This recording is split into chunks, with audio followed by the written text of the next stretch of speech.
Hare Krishna, everyone. So we're at, what's this place called? Leith Hill. Leith, not Leith with an F, but Leith, Leith, Leith Hill.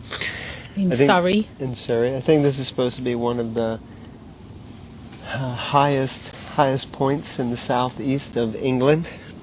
You can see over there's amazing view.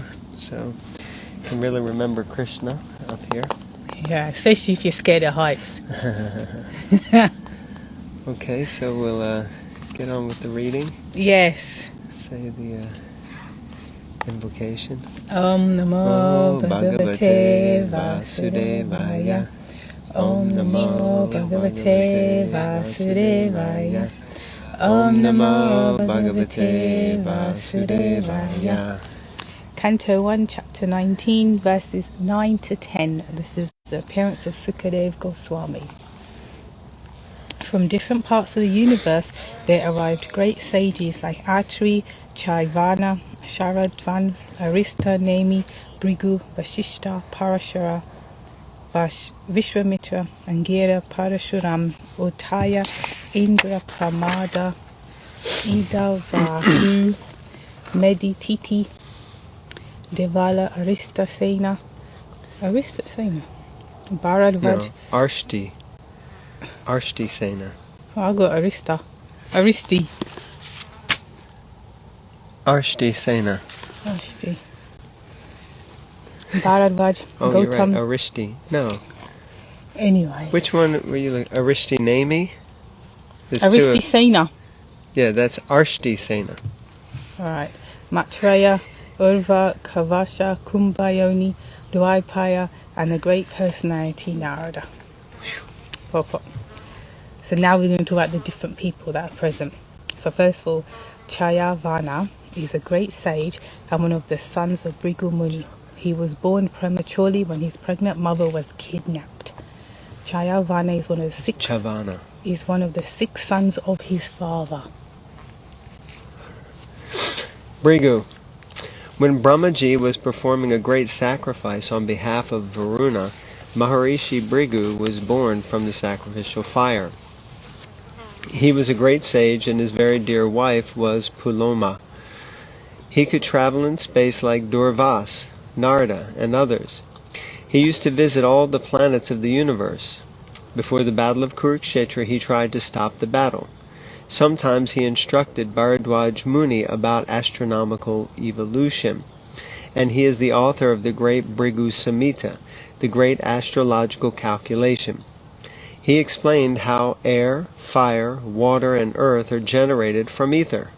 He explained how the air in the stomach works and regulates the intestines. As a great philosopher, he logically established the eternity of the living entity, Mahabharata. He was also a great anthropologist, and the theory of evolution was long ago explained by him.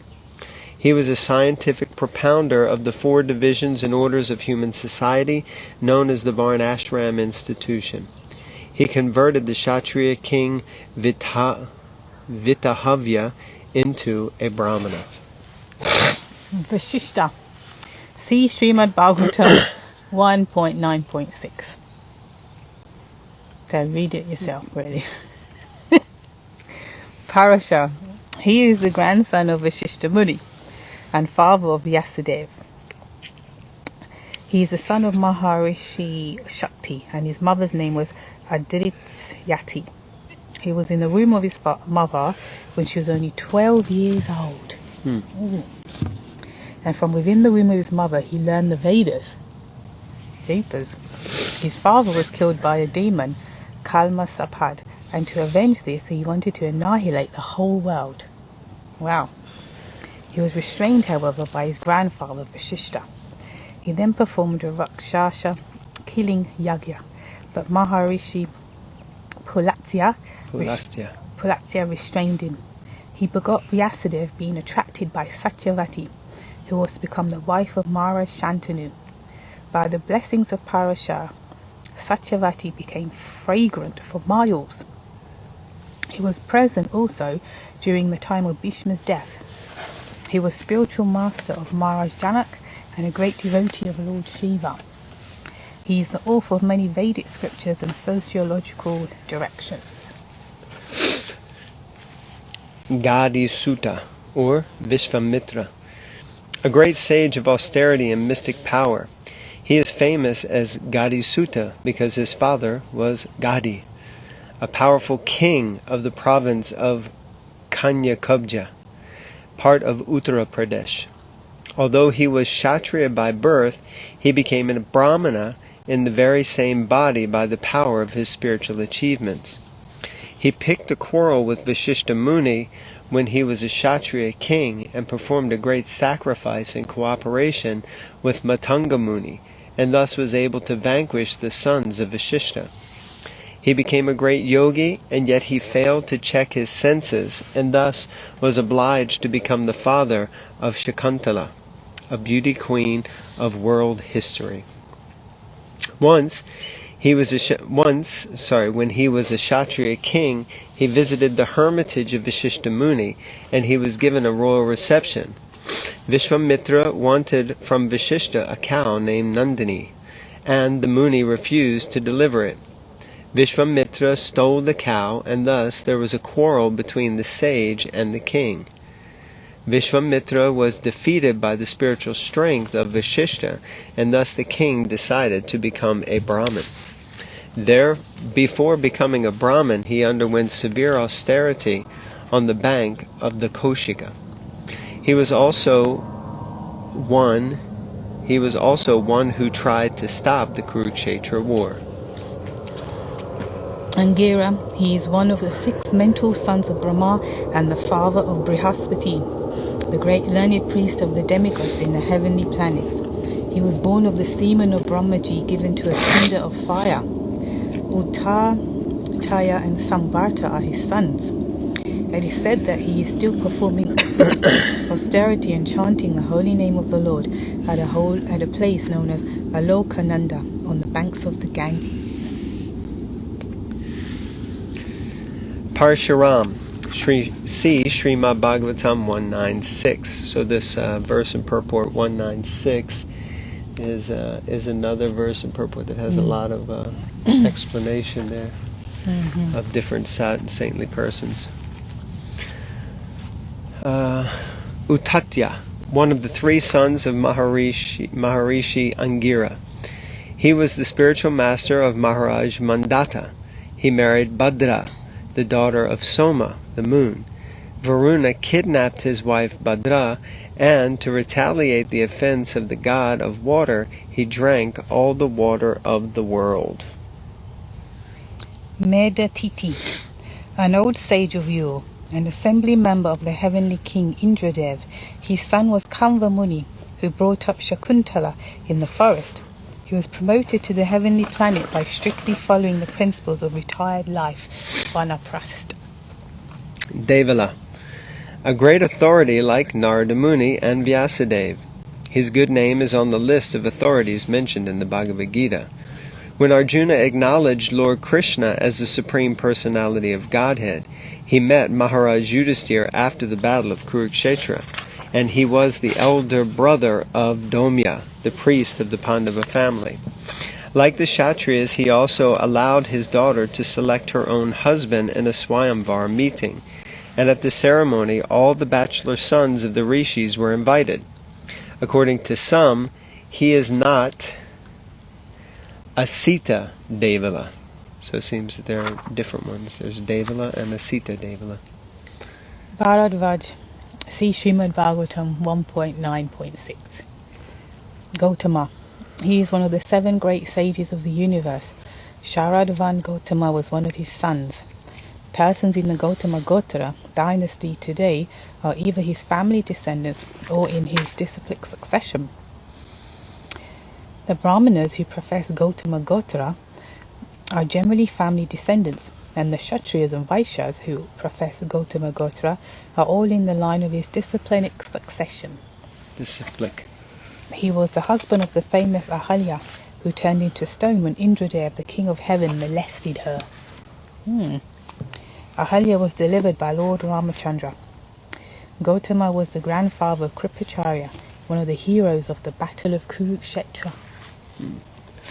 Maitreya, a great rishi of yore. He was the spiritual master of Vidura and a great religious authority. He advised Dhritarashtra to keep good relations with the Pandavas. Duryodhana disagreed, and thus was cursed by him. He met Vyasadeva and had religious discourse with him. Interesting point about Maitreya. Text 11. There were also many other saintly demigods, kings, and special royal orders called Arundayas, a special rank of Rajashis, from different dynasties of sages. When they all assembled together to meet the emperor Parikshit, he received them properly and bowed his head to the ground. Purport. The system of bowing the head to the ground to show respect to superiors is an excellent etiquette which obliges the honoured guest deep into the heart. Even the first-grade offender is excused simply by this process. And Maharaj Parikshit, although honoured by all the rishis and kings, welcomed all the big men in that humble etiquette in order to be excused from any offences. Generally, at the last stage of one's life, this humble method is adopted by every sensible man in order to be excused before departure. In this way, Maharaj Parikshit implored everyone's goodwill for going back home, back to Godhead. So basically, what it's saying is that Maharaj Parikshit offered obeisances, offered respects, bowed his head on the ground before all these personalities out of respect, and because of that it invokes auspiciousness, because everyone becomes obliged to him. So they want to give. When one is humble, then the sadhus, they want to give their mercy to that person, like that. And Maharaj Parikshit was very qualified. But anyway, yeah, like that. Any thoughts? Yeah, that's the point that when you do that, when someone humbles themselves like that in front of you, it's very hard to retain anger or animosity or any grudge. It must be a very deep wound or whatever other issues you have that you can walk away from that. Even if you grudgingly say, okay, alright, let it go. But it is very humbling, very submissive. Text 12. After all the rishis and others had seated themselves comfortably, the king, humbly standing before them with folded hands, told them of his decision to fast until death. Purport. Although the king had already decided to fast until death on the bank of the Ganges, he humbly expressed his decision to elicit the opinions of the great authorities present there. Any important decision, however firmly fixed, should be confirmed by some authority. Any important decision, however firmly fixed, should be confirmed by some authority. Very important. That makes the matter perfect. This means that the monarchs who ruled the earth in those days were not irresponsible dictators. They scrupulously followed the authoritative decisions of the saints and sages in terms of Vedic injunction. Maharaj Parikshit is a perfect king.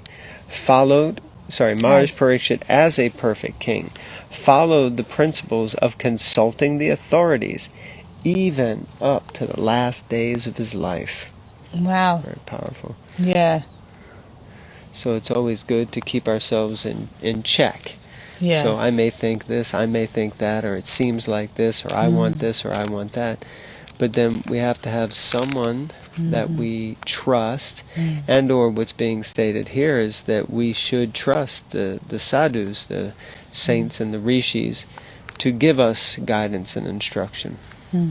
Very important, yeah. At any stage of your life, however old you get and however long you've been around. Yeah, so he was revealing his plans to them. I intend to stay here and fast until death. So, what do you think? Do you think that's a good idea? Yeah, and he wasn't saying in a way, this is what I'm going to do and that's it. Yeah. If they had advised otherwise, one thinks he may have listened. Yes. Anyway, interesting. Text 13. The fortunate king said, indeed, we are the most grateful of all the kings who are trained to get favours from the great souls. Generally, you, sages, consider royalty as refuse to be rejected and left in a distant place. Purport. According to religious principles, stool, urine, wash, water, etc. must be left at a long distance. Attached bathrooms, urinals, etc. may be very convenient amenities of modern civilization, but they are ordered to be situated at a distance from residential quarters. That very example is cited herein in relation to the kingly order for those who are progressively marching back to Godhead. Lord Sri Chaitanya Mahaprabhu said that to be in intimate touch with dollars and cents men, or the kingly order, is worse than suicide for one who desires to go back to Godhead. In other words, the transcendentalists do not generally associate with men who are too enamored by the external beauty of God's creation. By advanced knowledge in spiritual realization, the transcendentalist knows that this beautiful material world is nothing but a shadowy reflection of the reality, the kingdom of God.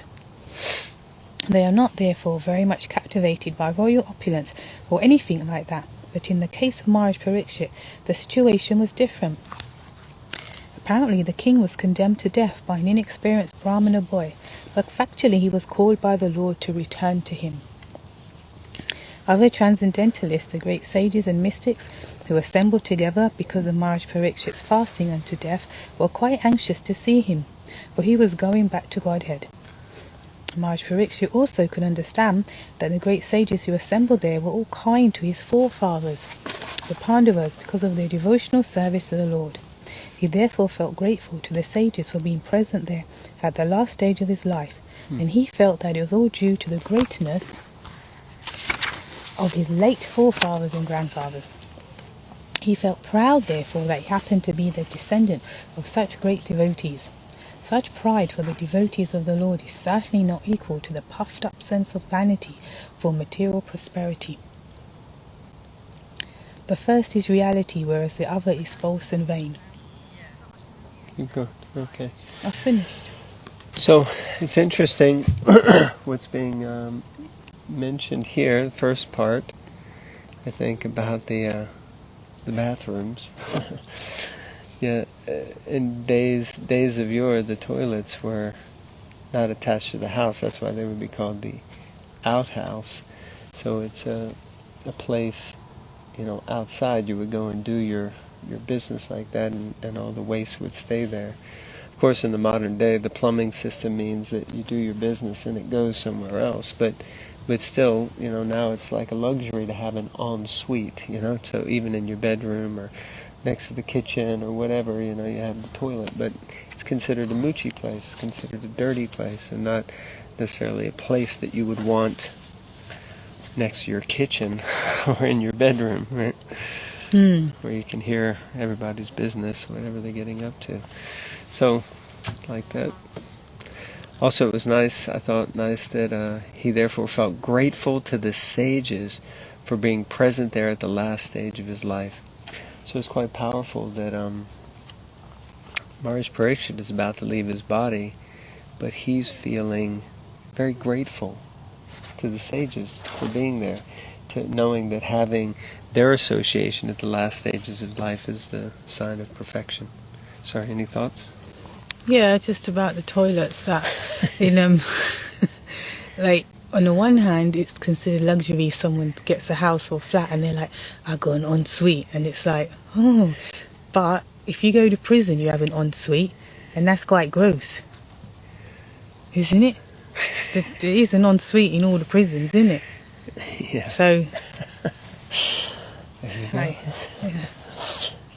Deep reflections. So text 14.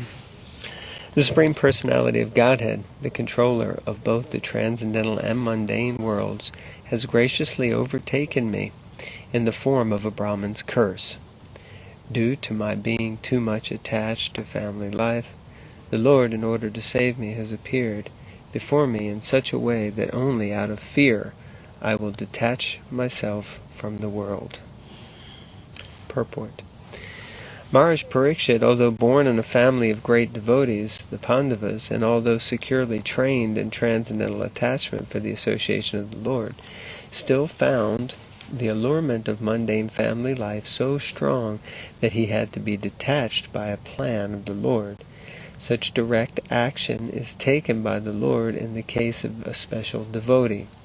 Maharaj Parikshit could understand this by the presence of the topmost transcendentalists of the universe. The Lord resides with his devotees, and therefore the presence of the great saints indicated the presence of the Lord. The king therefore welcomed the presence of the great rishis as a mark of favor of the Supreme Lord.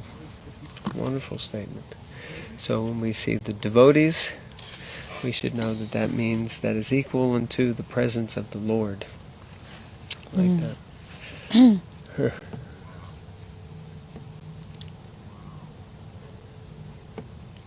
Go ahead. Text 15.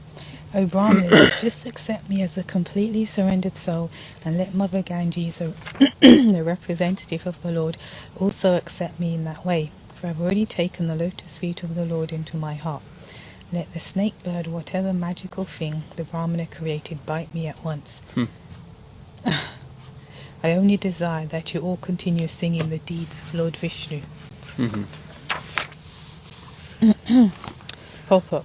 As soon as one is given up completely unto the lotus feet of the Supreme Lord, he is not at all afraid of death. The atmosphere created by the presence of great devotees of the Lord on the bank of the Ganges and Maharaj Parikshit's complete acceptance of the Lord's lotus feet was sufficient guarantee to the king for going back to Godhead. He thus became absolutely free from all fear of death. Fearless. Yeah, the mood of devotee who's completely surrendered is that he basically doesn't fear death. He just sees it as simply a movement from this stage to the next, and sees it as an opportunity to come closer to Krishna. So we finish up our business here and we move on to the next stage. Dehino shmenyata dehe komadam yovanam jara. Like that. Any thoughts? Yeah, because Tribhuvanat Prabhu's famous quote, the material world is like a toilet. Just to bring back the other point, you do your business and you leave. Very good. Can't get away from the toilet. It's true though. Yeah. So text number 16. Again, offering obeisances unto all you Brahmanas, I pray that if I should again take my birth in the material world, I will have complete attachment to the unlimited Lord Krishna, association with his devotees, and friendly relations with all living beings. Very nice. So he's praying that at the end of this life, that again he'll take birth, that if he should take birth in the material world, he'll have unlimited attachment to the Lord, he'll have association of devotees, and friendly relations with all living beings. Very nice. Purport. That a devotee of the Lord is the only perfect living being is explained herein by Maharaj Parikshit. A devotee of the Lord is no one's enemy, although there may be many enemies of a devotee. A devotee of the Lord, important point, does not like to associate with non-devotees, although he has no enmity with them. He desires association with the devotees of the Lord. This is perfectly natural because birds of the same feather mix together. And the most important function of a devotee is to have complete attachment for Lord Shri Krishna, the Father of all living beings. As a good son of the Father behaves in a friendly way with all his other brothers, so also the devotee of the Lord, being a good son of the Supreme Father, Lord Krishna, sees all other living beings in relation with the Supreme Father. He tries to bring back the upstart sons of the Father to a saner stage and to get them to accept the Supreme Fatherhood of God. Maharaj Parikshit was certainly going back to Godhead, but even if he were not to go back, he prayed for a pattern of life which is the most perfect way in the material world. A pure devotee does not desire the company of a personality as great as Brahma, but he prefers the association of a petty living being, provided he is a devotee of the Lord. really stressing the power of the association of devotees and the importance and how much and Srila Prabhupada started. He didn't just come and give us the Bhagavad Gita or the holy name, but primarily he started an institution, society, the international society, so that we could all come together and have association and lighten and enliven and inspire one another by speaking about Krishna, reading Srimad Bhagavatam. Haribol. It's a good point about just because a devotee favours other devotees, it doesn't mean he's averse or like negative towards non-devotees.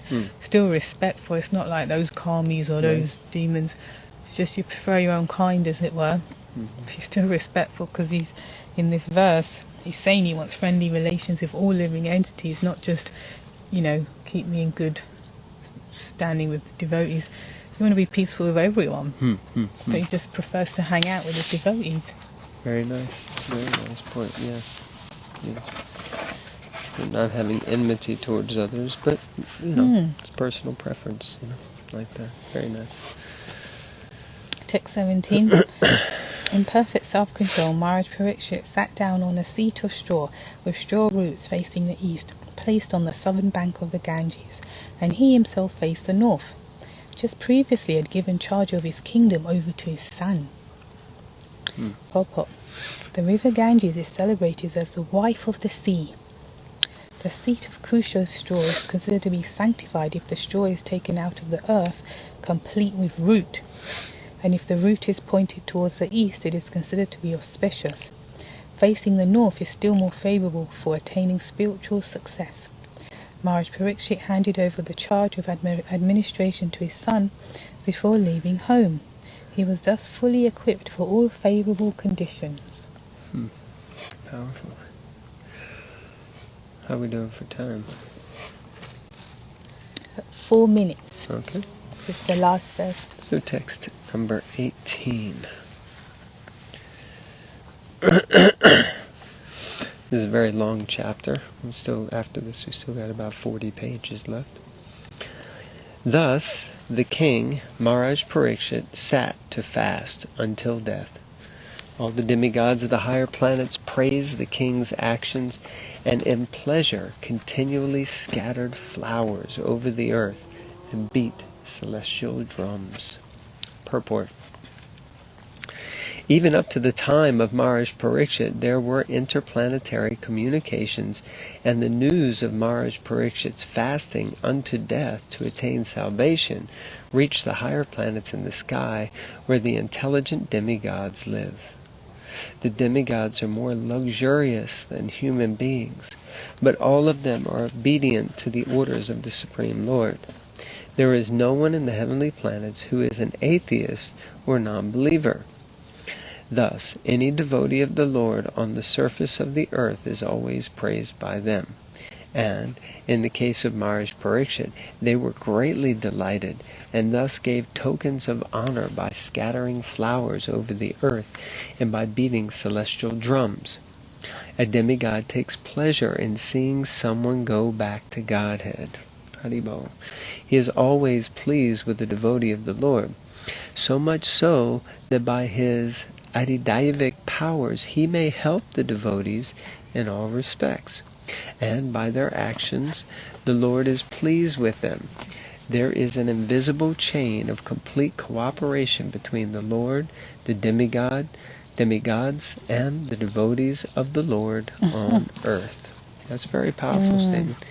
So I guess when someone says, we are blessed by the gods, we are protected by the gods, we're, by the mercy of the gods, we can understand that the demigods are also there protecting the devotees. I remember when I first moved into the ashram as a brahmachari, and devotees said that whenever you shave up a devotee, means when you go from having a full head of hair to just having a little tuft like a sika, the devotees said that the demigods throw a party.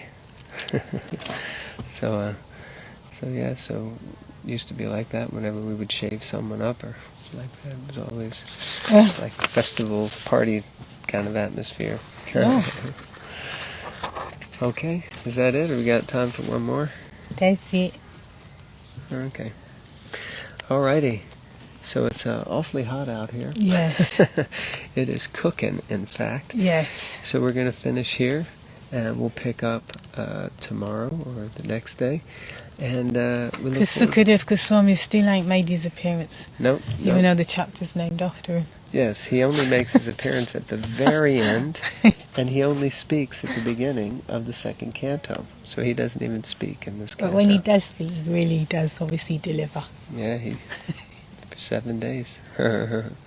Okay, thank you all very much. Thank you for joining us. Grantaraj Srimad Bhagavatam Ki Jai. Nitai Go Premanandi. Hari Bol. Hare Krishna.